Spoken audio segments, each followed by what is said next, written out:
বিশেষ করে বিএনপি নেতৃবৃন্দকে একটি বিষয়ে সতর্ক করতে চাই।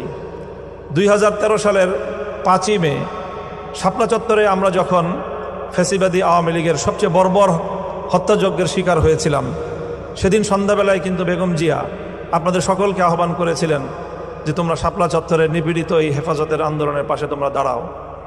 আমি আজকে অত্যন্ত ব্যথা নিয়ে বলতে পারি যে আপনারা কিন্তু সেদিন আপনাদের নেত্রী সেই নির্দেশনা ফলো করেননি।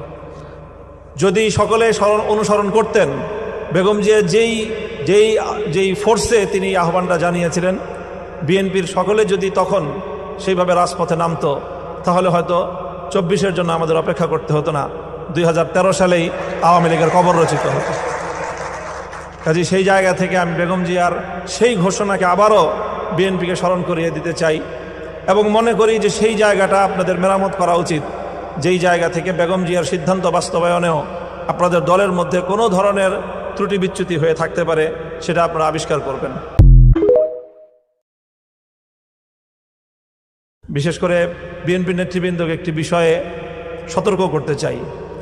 2013 সালের 5ই মে শাপলা চত্বরে আমরা যখন ফ্যাসিবাদী আওয়ামী লীগের সবচেয়ে বর্বর হত্যাযজ্ঞের শিকার হয়েছিলাম, সেদিন সন্ধ্যাবেলায় কিন্তু বেগম জিয়া আপনাদের সকলকে আহ্বান করেছিলেন যে তোমরা শাপলা চত্বরের নিপীড়িত এই হেফাজতের আন্দোলনের পাশে তোমরা দাঁড়াও।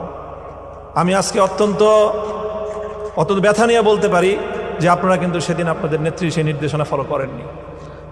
যদি সকলে অনুসরণ করতেন, বেগম জিয়া যেই ফোর্সে তিনি আহ্বানটা জানিয়েছিলেন, বিএনপির সকলে যদি তখন সেইভাবে রাজপথে নামতো, তাহলে হয়তো 24-এর জন্য আমাদের অপেক্ষা করতে হতো না, 2013 সালেই আওয়ামী লীগের কবর রচিত হতো।